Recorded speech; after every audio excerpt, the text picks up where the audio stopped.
onih koji tek sazrijevaju, crkvenih zborova,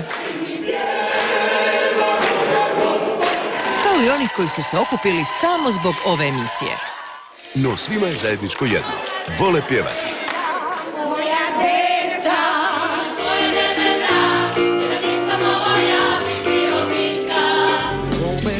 Jer što je pjevanje nego pokazivanje strasti. Da, teško je voditi jedan zbor.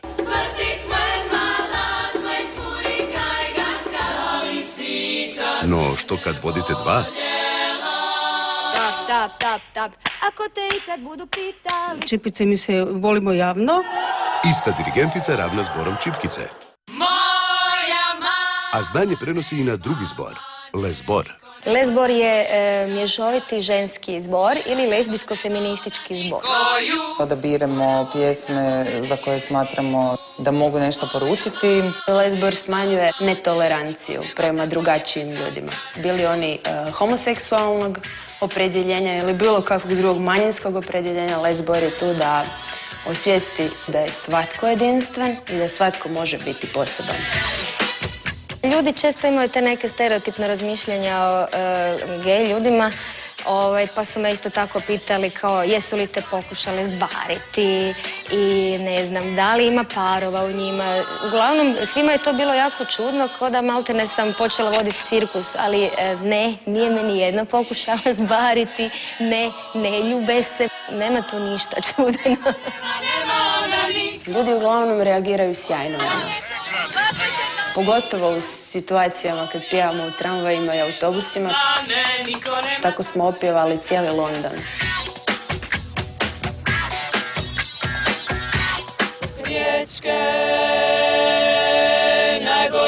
Ono što je meni bilo jako impresivno je to da kad smo bili u Londonu na našem prvom, tako bi rekli, svjetskom nastupu na Various Voices festivalu, održali koncert polsatni pred punom dvoranom i što je na kraju koncerta su svi ljudi se digli, pljeskali, to su bile ovacije, nismo spuštali sa pozornice, nismo dolazili na biseve i ja moram stvarno reći da u tom trenutku mi je stvarno došlo do plaća.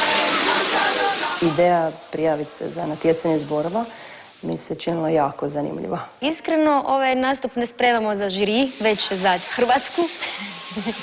Žiriju spremamo iznenađenje u svakom slučaju. Možda će to biti vodeni baloni, a možda padne koji poljubac. Mislim u žiriju. Kad budu pitali, gdje li su sada oni davni svi, samo sa suzama u očima, plaćem jer nisi moja jedina. Suada, Suada, da li si ikad mene voljela? Hej, Suada, Suada, da li si ikad mene voljela? Odluka svi u nas jednoglasna je da ne idete dalje. Nakon zapravo konzultacija i razmišljanja odlučili smo da ipak ne idete dalje. Dobro. Eto, nažalost nismo prošli, ali drago nam je da smo se prijavili, da smo pokušali i evo, nadamo se da će biti možda opet koja druga prilika i da pokažemo ponovo što znamo.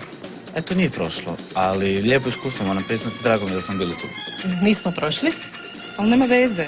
Mi smo i dalje orni za rad, za zabavljanje ljudi, jednostavno tu smo malo da vidimo kako se to radi. Ne? Biće druge prilike. Ipak ne idemo dalje, ali evo, mi ćemo krenuti dalje svojim putem, pa vjerujem da ćete čuti za nas. Ćao!